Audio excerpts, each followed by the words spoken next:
तो हेलो प्यारे बच्चों, आप लोग कैसे हैं? उम्मीद करते हैं आप लोग बढ़िया से होंगे। और ध्यान दीजिए, जितने भी क्लास 10th के बच्चे हैं आप लोग जुड़ जाइए आपके अपना चैनल पर। ऑल ऑब्जेक्टिव हमने वादा किया था आप लोगों से, जो ऑल ऑब्जेक्टिव क्लियर करवाएंगे। तो आज हिंदी का है फर्स्ट चैप्टर का जो गेसिंग में ऑब्जेक्टिव आता है ना, सो ऑब्जेक्टिव लेकर के आया है आप लोगों के लिए।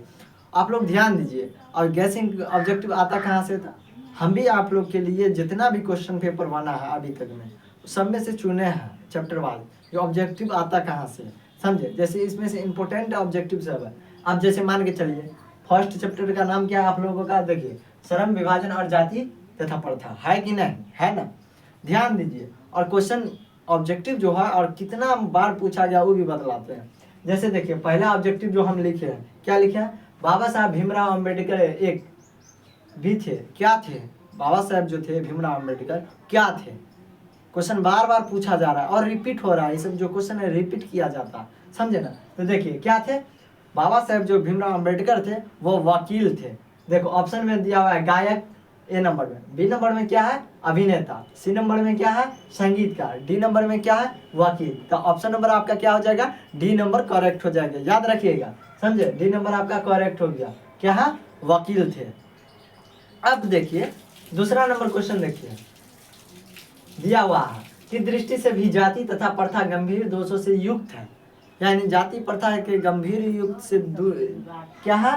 दोष युक्त है। यानी क्या चीज ऐसा थे जो बाबा साहब ने युक्त किए थे? क्या चीज? तो आप लोग को मालूम होना चाहिए। चैप्टर का नाम क्या है? श्रम विभाजन और जाति प्रथा। तो यहाँ पे क्या आ जाएगा? श्रम विभाजन, समझे। और जाति प्रथा को क्या किए थे बाबा साहब? श्रम विभाजन और जाति प्रथा के दृष्टि से क्या थे? जाति तथा गंभीर दोषों से युक्त थे, यानी कि अलग थे। तो यहाँ आपका ऑप्शन नंबर क्या है? देखिए, ए नंबर में दिया हुआ है क्षेत्रवाद, बी नंबर में क्या दिया हुआ है? परंपरा, सी नंबर में दिया हुआ है श्रम विभाजन और डी नंबर में सभी। तो आप लोग के किताब यानी चैप्टर का नाम क्या है? तो श्रम विभाजन और जाति प्रथा। तो यहाँ क्या हो जाएगा? श्रम विभाजन और जाति प्रथा। तो ऑप्शन नंबर आपका सी नंबर करेक्ट हो जाएगा, समझे। अब देखिए उसी प्रकार से क्वेश्चन एक और आता, और ये क्वेश्चन बार बार पूछा गया। जितना भी क्वेश्चन हम छाटे ना, कम से कम 4 बार पूछा गया वो सब क्वेश्चन ऑब्जेक्टिव, इसलिए हम करवा रहे हैं। और 2011 से नहीं, हम जो उठाए हैं गेसिंग क्वेश्चन छाटे हैं, कब का मालूम है? 2009 से छाट के लाए। 2009 से लेकर के 2024-25 में जो एग्जाम हुआ था ना, उस सब का लेकर आए हुए हैं, समझे। अब देखिए, और ज्यादा नहीं लाए हुए, मात्र 15 को गेसिंग ऑब्जेक्टिव फर्स्ट चैप्टर से। और एक एक ऑब्जेक्टिव बोले ना, एक एक ऑब्जेक्टिव गंभीर, बहुत गंभीर से आप लोग देखिए। और देखिए ये सब ऑब्जेक्टिव 15 में से आप लोग का क्या को आएगा मालूम है? कम से कम आएगा ना तो 4 को 5 को आ जाएगा, समझे। इसलिए बोल रहे हैं आप लोग याद रखिएगा, तो नहीं भूलिएगा, समझे। अब देखिए भीमराव अम्बेडकर का जन्म कब हुआ, ये सभी को याद होना चाहिए। भीमराव अम्बेडकर का जन्म कब हुआ था? कमेंट में जल्द बतला दो, कमेंट में बतला दो। और हर एक बच्चा जो नहीं बचा है वो चैनल को सब्सक्राइब कर लो, और अगला बच्चा पे अपने दोस्त यार में शेयर करो, समझे। देखो भीमराव अम्बेडकर का जन्म कब हुआ था?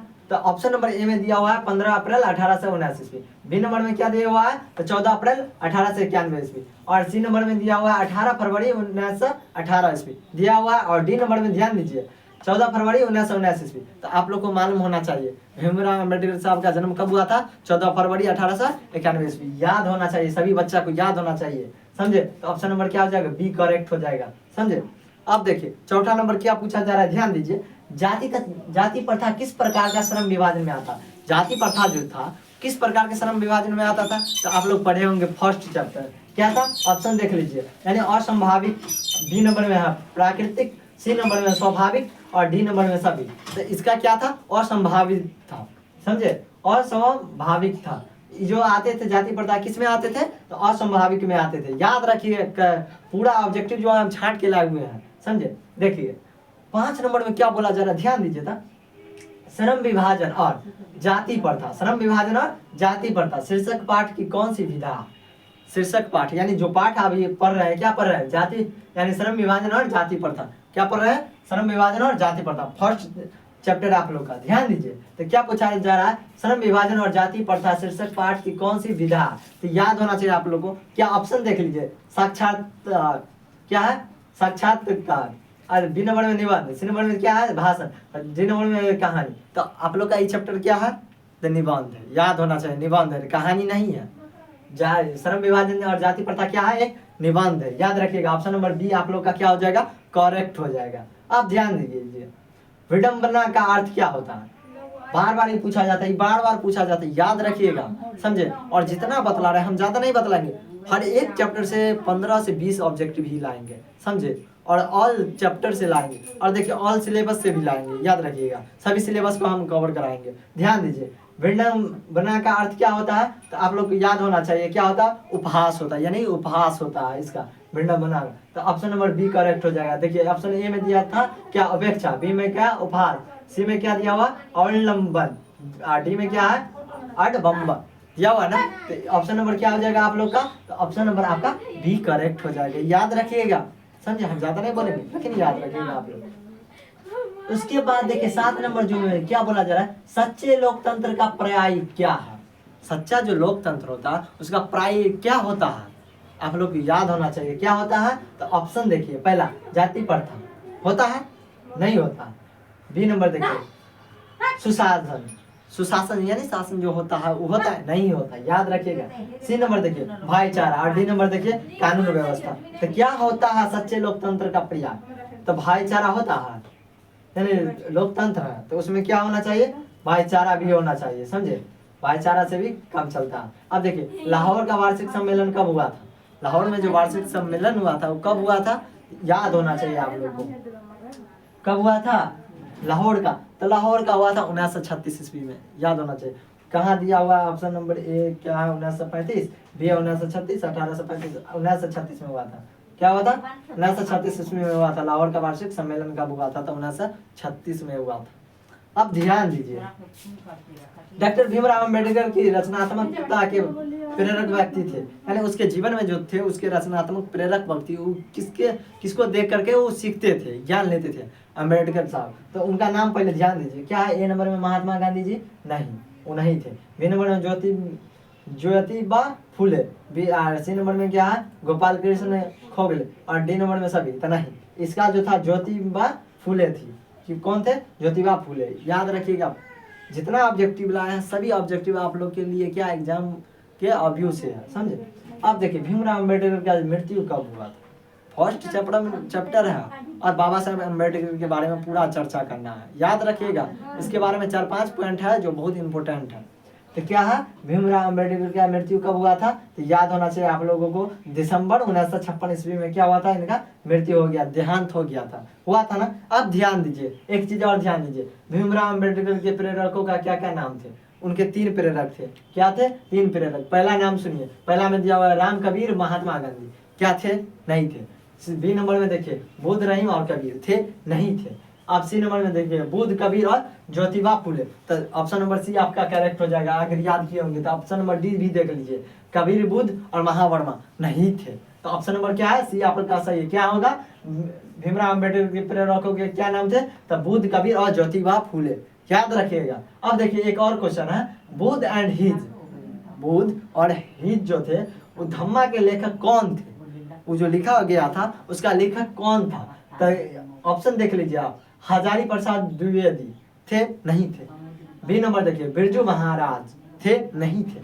सी नंबर देखिए महात्मा गांधी, नहीं थे। कौन थे, तो भीमराव अम्बेडकर थे। डी नंबर ऑप्शन आपका सही हो जाएगा। क्या हो जाएगा, भीमराव अम्बेडकर। अब देखिए आधुनिक मनु कहा गया है, आधुनिक जो मनु था किसको कहा गया है, तो ऑप्शन नंबर ए देखिए डॉक्टर राजेंद्र प्रसाद को, नहीं। बी नंबर देखिए महात्मा गांधी को, नहीं। सी नंबर देखिए सच्चिदानंद सिन्हा को, नहीं। डी नंबर देखिए भीमराव अम्बेडकर, ये सही होगा। डी नंबर ऑप्शन आपका क्या हो जाएगा, सही हो जाएगा। अब देखिए डॉक्टर भीमराव के पिता का क्या नाम था, भीमराव अम्बेडकर जो थे बाबा साहब उनके पिता का नाम क्या था, तो आप लोग को पता होना चाहिए क्या था नाम, तो रामजी सकपाल। क्या था, रामजी सकपाल, यानी ऑप्शन नंबर कौन है, रामजी देव सकपाल, रामजी सकपाल, यानी बी नंबर ऑप्शन आपका क्या हो जाएगा, करेक्ट हो जाएगा। बी नंबर ऑप्शन आपका क्या हो जाएगा, करेक्ट हो जाएगा। अब 15 नंबर एक क्वेश्चन, लास्ट क्वेश्चन है और बहुत इंपॉर्टेंट क्वेश्चन है। देखिए मूक नायक क्या है, मूक नायक आखिर है क्या, किताब में बार बार आता है और अब एग्जाम में बार बार पूछा गया, कम से कम इसको पूछा गया 6 बार, 6 बार ऑब्जेक्टिव में आया, 6 बार आया। आप लोग नहीं होता क्वेश्चन बैंक देखिएगा। मूक नायक क्या है, अखबार है, पत्रिका है, पुस्तक है, कहानी है। मूक नायक क्या है, एक पत्रिका था, समझे? क्या था? पत्रिका था। ऑप्शन नंबर बी आपका क्या हो जाएगा? करेक्ट। तो आज का फर्स्ट चैप्टर जो ऑब्जेक्टिव करवाए वो कैसा लगा आप लोग कमेंट में जरूर बतलाइएगा। और ऑल देख लीजिए, एक बार स्क्रीनशॉट ले लीजिए, एक बार स्क्रीनशॉट इधर का पहले ले लीजिए, उसके बाद इधर का ले लीजिए, एक बार स्क्रीनशॉट ले लीजिए, पूरा ले लीजिए और आप लोग लिख लीजिएगा, समझे? बहुत इंपॉर्टेंट चैप्टर है और फर्स्ट चैप्टर से 4-5 ऑब्जेक्टिव क्लियर हो जाएगा आप लोग का। आप लोग टेंशन मत लीजिए। और हाँ, हर एक दिन आप लोग का क्या होगा, ऐसे ही ऑब्जेक्टिव रहेगा। आप लोग टेस्ट लगाइए। जैसे हम एगो ऑब्जेक्टिव बतलाते हैं ना क्या है, तो ऑप्शन तो पहले नहीं बतला देते, ऑप्शन बतलाते हैं आंसर नहीं बतलाते। उस समय आप लोग कॉपी ले लीजिए और ए बी नंबर से करके टिक लगाइए जो जो हम बतला उनमें से कौन है, और मिलाइए, टेस्ट दीजिए कितना सही होता है। 15 गो 20 गो में से कितना सही आता है। अगर आपका 10 गो भी सही आ रहा है ना, तो समझिए आपका क्या आ जाएगा, 100 में से आपका 70-80 नंबर ऐसे क्लियर रहेगा। ऑब्जेक्टिव 100 गो ऑब्जेक्टिव रहता है ना, उसमें 70-80 गो ऑब्जेक्टिव याद रहेगा, समझे? तो आप लोग को टेंशन नहीं लेना है। 50 में 50 ऑब्जेक्टिव आ जाएगा। सिर्फ ग्रामर पर फोकस करिएगा आप लोग। Thank you, all the best. जय हिंद, जय भारत। आज का क्लास यही समाप्त करते हैं और फिर मिलते हैं आप लोग अगली क्लास में।